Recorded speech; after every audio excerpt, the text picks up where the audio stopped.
doing? They're running us around. Okay, for this one, I want to talk about this thing I call edge case marketing.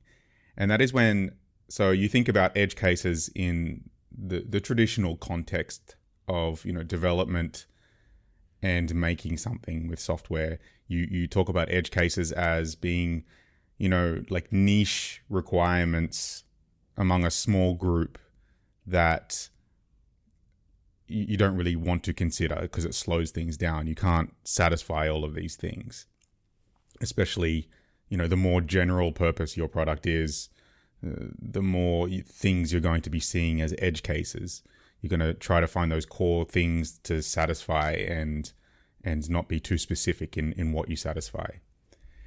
And what I call edge case marketing is where you kind of flip over the perception of those edge cases.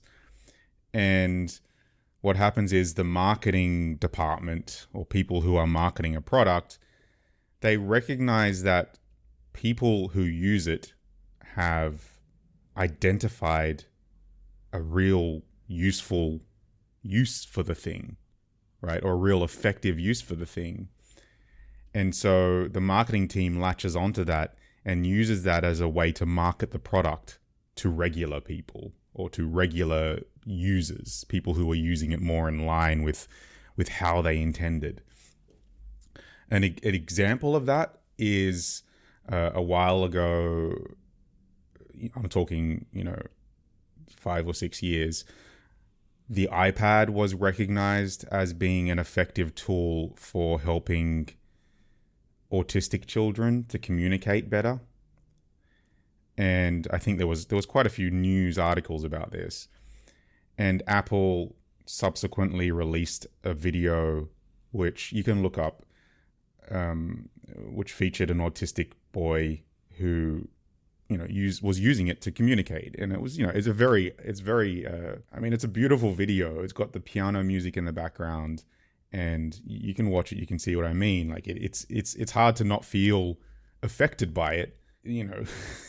To be who I am and to, have to find a negative side of everything. It's really hard for me to ignore the fact that Apple is latching onto something that they didn't create the iPad for. Sure, it's great that it has this really kind of powerful, profound effect for this edge case, right? Autistic children who need to communicate and have trouble communicating can use this device. But that's not what Apple created the iPad for. That's not what they continue to create the iPad for. And you look at the core user base of iPads, probably more creative people nowadays with the Apple Pencil and all of that. But originally the iPad was a couch device. It was watching YouTube and scrolling through feeds while you were watching TV and, having that nice bigger screen. It's been fighting for years to get out of this consumption device category and be more of a creative device. But either way, it's not an autistic communication device. That's not what it was created for.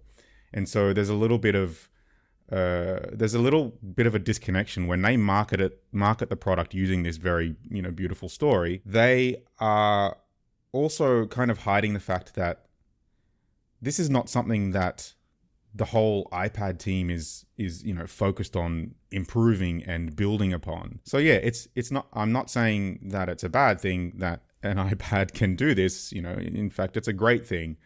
I'm just trying to highlight the disconnection and the disingenuousness of Apple advertising it as if that's why they made it, or as if this is why the iPad exists. Hey, thanks for listening. I really appreciate it. If you enjoy what you heard, please consider leaving a rating or writing a review, whatever you can do on the platform that you're listening on. And that will help get this into the algorithms, and hopefully more people will hear this. Thanks again.